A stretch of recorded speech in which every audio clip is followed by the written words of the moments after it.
تو پہلا حق قرآن مجید کا اس پر ایمان لانا ہے، اور اس کے تقاضوں سمیت ایمان لانے سے دنیا آخرت کی برکتیں نصیب ہوتی ہیں، اور قرآن مجید کے ساتھ جو باطنی تعلق ہے جب وہ مضبوط ہوتا ہے تو پھر اس کے صلے میں قرب الہی کی دولت نصیب ہوتی ہے۔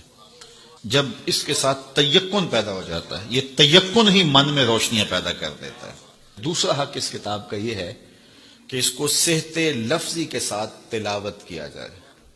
قرآن مجید کی تلاوت من کے روگ مٹاتی ہے، من کے میل گوا دیتی ہے، اندر کی ستھرائی کا سامان ہوتا ہے۔ اقبال کہتا ہے تو نہ دانی کہ سوزے کراتے تو دیگر گوں کر تقدیر عمر را۔ میری بہن تو نہیں جانتی، جب تو بہن ہو کے قرآن پڑھے تو عمر کی تقدیر بدلتی، اور جب تو ماں ہو کے قرآن پڑھے بیٹا نیزے کی نوک پہ قرآن سناتا ہے۔ تو یہ قرآن من میں سویرے، من میں روشنیاں اتارتا ہے۔ ادھر قرآن پڑھا جا رہا تھا، ادھر عمر کے دل کے میل دھل رہے تھے۔ تو تلاوت من کے روگ مٹاتی ہے، من کے میل دور کر دیتی ہے، اور تلاوت کرنے والا راحتوں کے ایک جہان میں آباد ہو جاتا ہے۔ اسی لیے میرے حضور نے فرمایا اتل القرآن وابکو، قرآن پڑھا کرو اور قرآن پڑھتے ہوئے رویا کرو۔ فَإِن لَمْ تَبْكُوا فَتَبَاكُوا، اور اگر رونا نہ آئے تو رونے کی کوشش کیا کرو۔ حضرت داتا صاحب سے پوچھا گیا حضرت اگر رونے کی کوشش کریں پھر بھی رونا نہ آئے، فرمایا پھر مقدر پہ رویا کرو۔ اتنے سنگ دل ہو گئے ہو تمہاری آنکھیں آنسوں کا خراج نہیں دیتی۔ تو اس قرآن کی تلاوت سے من ستھرا ہوتا ہے، من پاک ہوتا ہے۔ جب تک نہ ہو تیرے دل پہ نزول کتاب، گرا کشا ہے نہ راضی نہ کشاف۔ دل پہ جب اترے، جب یہ محسوس کرے، دیکھو حضور کی وساطت سے رب نے مخاطبہ کیا ہے۔ جب رب کہتا ہے یا ایھا الذین آمنوا، تو مخاطب کون ہوتے ہیں؟ ذرا غور تو کیجیے۔ میں ایک دن اعتکاف میں تھا، بڑی پرانی بات ہے، تو قرآن مجید کی تلاوت کر رہا تھا، تو لفظ آئے کہ نبّئ عبادی انی انا الغفور الرحیم۔ اس کا معنی یہ ہے کہ میرے بندوں کو خبر دے دو کہ میں غفور بھی ہوں، رحیم بھی ہوں۔ اللہ، یہ بات تو حضور کی وساطت سے ہمیں کہی گئی نا۔ تو یقین جانے ایسا نشہ طاری ہوا، میں وہ لمحے نہیں بھول سکتا۔ تو میں بڑا ضبط کرنے کی کوشش کی لیکن مجھے ضبط نہیں ہو رہا تھا، اور پھر مجبور ہو کے میں اٹھا اور ایک ایک حجرہ اعتکاف میں گیا، اور سب کو جا کے میں نے کہا یہ رب کا کلام سنو۔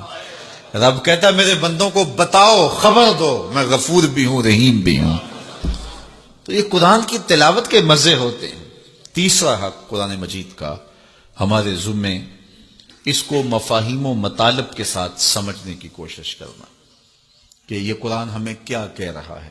وہ کبھی تلاوت ہو رہی ہوتی ہے اور پڑھنے والا پڑھ رہا ہے کونوا قردۃ خاسئین، لوگ کہتے ہیں سبحان اللہ، جبکہ وہ کیا کہہ رہا ہے، چونکہ سمجھ نہیں ہے کہ کہاں کیا جا رہا ہے۔ تو اس کو سمجھیں کہ یہ کتاب ہمیں کیا کہہ رہی ہے اور اس کا میسج ہمارے نام کیا ہے۔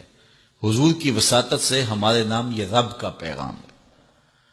آپ کے نام کوئی کسی امبیسی سے خط آئے اور وہ آپ کی زبان میں نہ ہو اور آپ اس زبان کو جانتے نہ ہوں، تو کیا اس کو چوم کے رکھ دیں گے، یا اتنی دیر تک مطمئن نہیں ہوں گے جب تک اس کے مندرجات معلوم نہیں کر لیں گے؟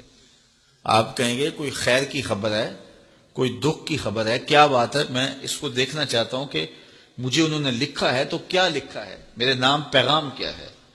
تو جس زبان کو آپ نہیں جانتے وہ خط آپ کے نام آتا ہے، تو اتنی دیر تک آپ مطمئن نہیں ہوتے جب تک آپ اس کو جو ہے وہ ایسے شخص کے پاس نہیں لے جاتے جو اس زبان سے آشنا ہوتا ہے۔ تو یہ رب کا خط ہے، حضور کی معرفت۔ تو یہ پڑھے نا ہمارے رب نے ہمیں کیا پیغام دیا ہے، اور پھر جب اس کی تلاوت کریں گے اور اس کے مفاہیم کو سمجھنے کی کوشش کریں گے تو یہ قرآن فیض دیتا ہے۔ یہ قرآن اپنے مخاطب کو، یہ تو خالی پڑھا جائے پھر بھی فیض دیتا ہے، بلکہ خالی پڑھا نہ جائے، دیکھا جائے پھر بھی فیض دیتا ہے۔ اس کو دیکھ بھی لیا جائے، اس کے سننے سے فیض ملتا ہے، اس کے پڑھنے سے فیض ملتا ہے، اس کے دیکھنے سے فیض ملتا ہے، اس کے سمجھنے سے فیض ملتا ہے، اس کا درس دینے سے فیض ملتا ہے، اس کا درس لینے سے فیض ملتا ہے۔ یہ تو سراپا فیض ہے، یہ تو روشنیوں کا منبع و مصدر ہے۔ اس کتاب سے جڑنے والا دارین کی سعادتیں پاتا ہے۔